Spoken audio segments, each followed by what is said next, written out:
Hello friends, இன்றைக்கி தெரிந்து கொள்ளும் பக்கத்தில் நம்ம என்ன பார்க்க போகிறோம் அப்படின்னா, தற்போதைய தங்க விலை நிலவரம் என்ன. ஸோ இப்போ வந்து மார்க்கெட்டில் வந்து பார்த்திங்கன்னா கோல்ட் ப்ரைஸ் வந்து இன்க்ரீஸ் ஆகிட்டு இருக்குது. ஸோ வந்து ஏன் ப்ரைஸ் வந்து இன்க்ரீஸ் ஆயிருக்கு, எவ்வளோ தூரம் வந்து இன்க்ரீஸ் ஆயிருக்கு, அதுக்கப்புறம் இதுக்கு மேலே இன்றைக்கி நம்ம எந்த மாதிரி இன்ஃபர்மேஷன்ஸ் நம்ம கவனிக்கணும், இன்னும் ப்ரைஸ் எப்படி ஆல்டர் ஆகிறதுக்கு ஒரு சான்ஸ் இருக்குது அப்படின்ற பற்றி இந்த வீடியோவில் பார்க்க போகிறோம். வீடியோக்கு போகிறதுக்கு முன்னாடி சேனல் யாராவது சப்ஸ்கிரைப் பண்ணுங்கள். அப்போ தான் நான் போட்ட வீடியோஸ் தவறாமல் உங்களை வந்து சேரும்.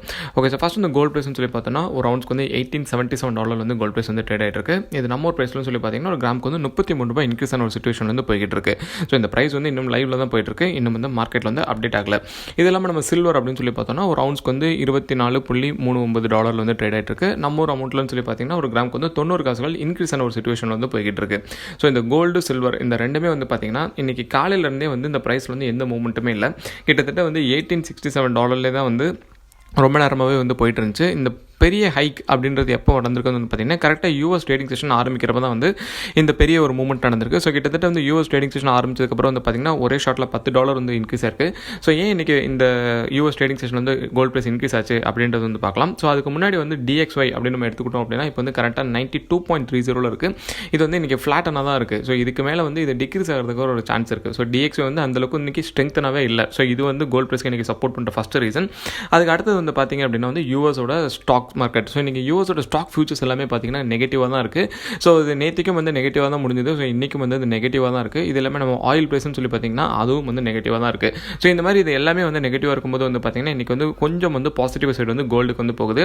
ஸோ எதனால் இன்றைக்கி இந்த யூஎஸ் ஸ்டாக் ஃபியூச்சர்ஸ் எல்லாமே வந்து டிக்ளைன் ஆகி கோல்டு இன்க்ரீஸ் ஆகுதுன்னு சொல்லி பார்த்தீங்கன்னா யூஎஸோட ட்ரெஷரி செக்ரட்டரி வந்து பார்த்தீங்கன்னா வந்து யூஎஸோட எமர்ஜென்சி லோன் ப்ரோக்ராம்ஸ் எல்லாம் வந்து கேன்சல் பண்ணியிருக்கிறாரு.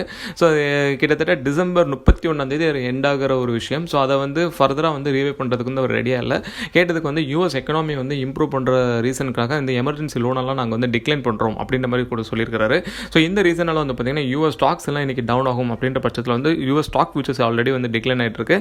கோல்ட் ப்ரைஸ் வந்து இன்க்ரீஸ் ஆகிட்டு இருக்கு. ஸோ இதுதான் வந்து இன்றைக்கி மார்க்கெட்டை வந்து அஃபெக்ட் பண்ணுற ஒரு ரீசன். இது இல்லாமல் நம்ம வந்து கவனிக்க வேண்டிய இன்ஃபர்மேஷன்ஸ் அப்படின்னு சொல்லிட்டு வந்து பார்த்தோம்னா கொரோனா வைரஸோட வேக்சின் நியூஸ், அதுக்கப்புறம் வந்து யூஎஸோட லாக்டவுன் நியூஸ். இதில் வந்து இந்த வேக்சின் நியூஸ் அப்படின்னு சொல்லி எடுத்துக்கிட்டோம் அப்படின்னா ஃபைசர் வந்து FDAயோட அப்ரூவலுக்காக வெயிட் பண்ணிக்கிட்டு இருக்கிறாங்க அப்படின்னு சொல்லி பார்த்தோம். ஸோ அவங்க வந்து இப்போ வந்து மறுபடியும் வந்து ஒரு எமர்ஜென்சி அப்ரூவல் இன்றைக்கே வேணும் அப்படின்ற மாதிரி ரெக்வஸ்ட் வந்து போட்டிருக்காங்க. அது இன்னுமே வந்து FDA கிட்ட வந்து ஒரு பெண்டிங்கான ஒரு சிச்சுவேஷனில் தான் இருக்குது. ஸோ அதை பற்றின ஒரு அப்டேட்ஸ் இன்னும் வரல. ஸோ இந்த அப்டேட்டுக்கு அடுத்து வந்து பார்த்திங்கன்னா கோல்ட் ப்ரைஸ் வந்து மறுபடியும் வந்து ட்ராப் ஆகிறதுக்கு ஒரு சான்ஸ் இருக்குது. இது இல்லாமல் நம்ம இன்றைக்கி யூஎஸ் லாக்டவுன் அப்படின்னு சொல்லி எடுத்துக்கிட்டோம்னா நியூயார்க்கில் வந்து ஸ்கூல்ஸ் எல்லாம் வந்து மறுபடியும் ஷட் டவுன் பண்ணி எல்லாருமே ரிமோட் லேர்னிங்கில் தான் இருக்கணும் அப்படின்ற மாதிரி சொல்லியிருக்காங்க. அதுக்கப்புறம் வந்து நம்ம ஏற்கனவே ஒரு 2-3 ஸ்டேட்ஸ் வந்து பார்த்தோம். அவங்க எல்லாரும் வந்து டிசம்பர் 2 வரைக்கும் லாக்டவுன் அனௌன்ஸ் பண்ணிக்கிறாங்க. அதுக்கப்புறம் கலிஃபோர்னியாவில் வந்து நைட் ஒரு 10 o'clock மேலே வந்து இதுக்கு மேலே யாரும் வெளியே வரக்கூடாதுன்ற மாதிரி ஒரு கர்ஃப்யூ ஒன்று அனௌன்ஸ் பண்ணிக்கிறாங்க. ஸோ இந்த மாதிரி ஒவ்வொரு ஸ்டேட்டில் வந்து பார்த்திங்கன்னா புதுசாக லாக்டவுன் ரூல்ஸ் வந்துகிட்டே தான் இருக்குது. ஏன்னா வந்து கொரோனா வைரஸ் கேஸ் வந்து இன்க்ரீஸ் ஆகிட்டே தான் இருக்குது. ஸோ மொத்தத்தில் வந்து இதுக்கு மேலே நம்ம மார்க்கெட்டில் வந்து இந்த வேக்சின் நியூஸ், அதுக்கப்புறம் இந்த கொரோனா வைரஸ் கேஸ் இன்க்ரீஸ் ஆகி லாக்டவுன் ஒரு நியூஸ், இந்த ரெண்டுமே மானிட்டர் பண்ணுற மாதிரி இருக்கும். நடுவில் எப்படி வந்து இந்த மாதிரி ட்ரெஷரி ரிலேட்டடான டீட்டெயில்ஸ் வருது அப்படின்றதையும் வச்சு கோல்ட் ப்ரைஸ் ஆல்டர் சான்ஸ் இருக்குது. ஸோ எப்படி ஃபர்தராக சேஞ்ச் ஆகுது அப்படின்றது நம்மளோட அடுத்தடுத்த வீடியோஸ்ல வந்து பார்க்கலாம். இந்த வீடியோ உங்களுக்கு பிடிச்சிருந்துச்சுன்னா லைக் பண்ணுங்கள், உங்கள் ஃப்ரெண்ட்ஸ்க்கும் ஷேர் பண்ணுங்கள், சேனல் மறக்காமல் சப்ஸ்கிரைப் பண்ணுங்கள்.